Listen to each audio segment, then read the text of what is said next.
Hey everyone, this is slightly worse coming in to show you a game I recently played. Um, I'm not going to be uploading every game that I play because I play a few games every day and it takes time to upload them, and I don't think there's enough interest in my crummy games to hold anybody's attention. So I'm only playing the games that taught me something that I hope might teach somebody who wants to learn something, and it's going to be a part of my process as I get closer to my goal, which is an expert level strength. That's what I would really like to get to. So let's begin. I play E4. I'm an E4 player. Somebody played the French against me. I don't know any theory. After D4, I don't know any theory, so I'm usually not going to play the French. So I have played the King's Indian defense before, so I will play the King's Indian attack because I know that's a move. And so he makes it an error there. It's an error because he's playing the French, so he should be playing D5 and saving his knight on his home square so he can play C5. So he's not playing the French anymore either. So this is probably an error in inaccuracy. I probably should play knight to d2. I've seen other videos of people playing the King's Indian attack, and I think that's the preferred move order, though I'm not sure how important move order is. So he attacks pawn, or he's doing the French defense, sort of.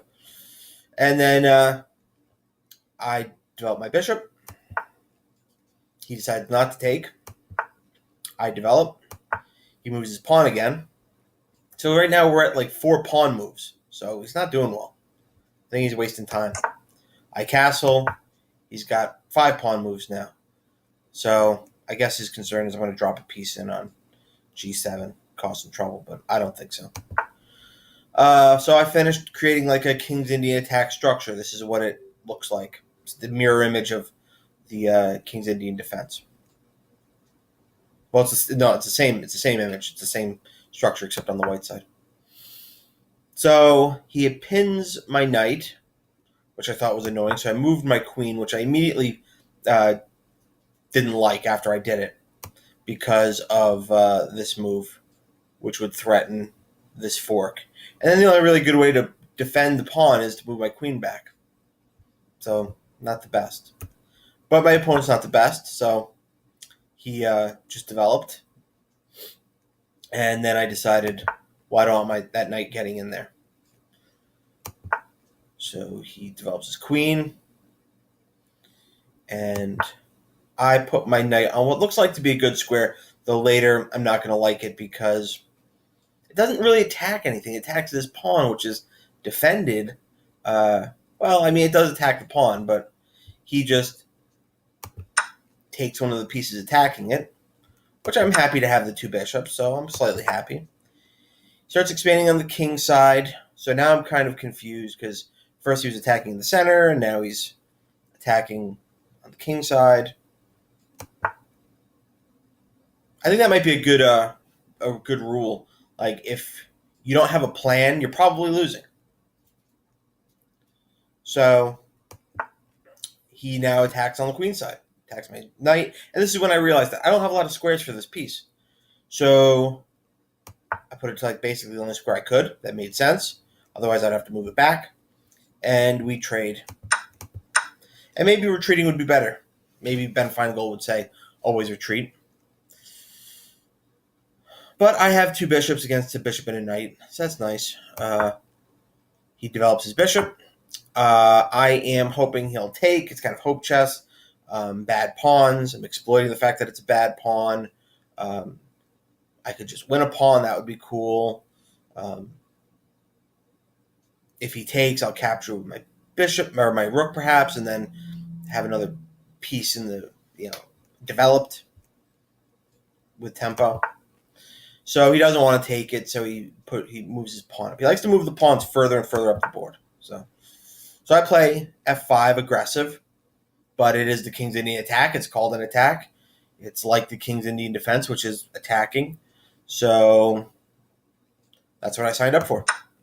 So I was happy he took that way because, he just walked into a pawn fork, and it was extra good pawn fork because I'm attacking this. I'm attacking this.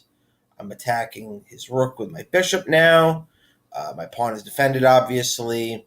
If he tries to get cute, um, he might. I was a little scared. He might take this pawn. I could take the knight with my rook and still be threatening the bishop, still be threatening the rook, and but I was getting a little scared because if he took all my pawns, because he could take with check, and then I'd have no pawns in front of me, so it'd be all or nothing. But he decides he wants to try and take the pawn. I'm not sure what he was trying to do. Yeah, I guess he was trying to. I don't know what he was trying to do. Um, so I took his rook. He took my pawn, and I pinned his bishop. He defended his bishop. So then I took, threatening his bishop again. He took, I took, and looks like I'm attacking his bishop again, which is nice. He moves his king, and I get kind of scared. It's like, okay, so this is no longer pinned, so now this is under attack. I have very little coverage in front of my king. This rook here, like if I were him, might not even take my bishop. I might be, I might not even take this white squared bishop. I'd be looking at getting on the open file and creating discovery opportunities, and so I was scared. So I saw an opportunity to get the queens off the board and have a material advantage. So I went that route, and he blundered. I mean, I think he blundered when he blundered when when he took the he blundered a while back, like in I think this position is where he blundered, taking there, because there's a lot of forcing moves from there, things like being threatened, and there's just too many threats for him to deal with. So we got to the final position where he didn't see his queen was under attack. He didn't trade queens, so I took his queen, then he resigned. So, but I think I had that game won. I think it was locked up, because even if we had traded queens, I would have had a lot of advantages between a better pawn structure. He's got a lot of isolated pawns, backward pawns.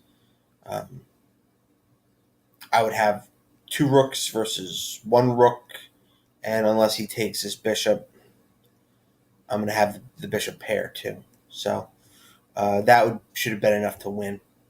So this is a very instructive game. I understand that Bobby Fischer played the King's Indian attack against some pretty strong players when they played the French against him.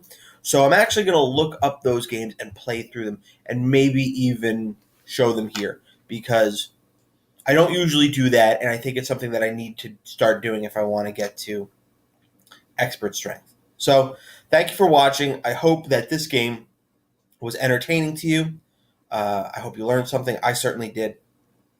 And I look forward to people discovering this channel and providing comments and feedback. Thanks.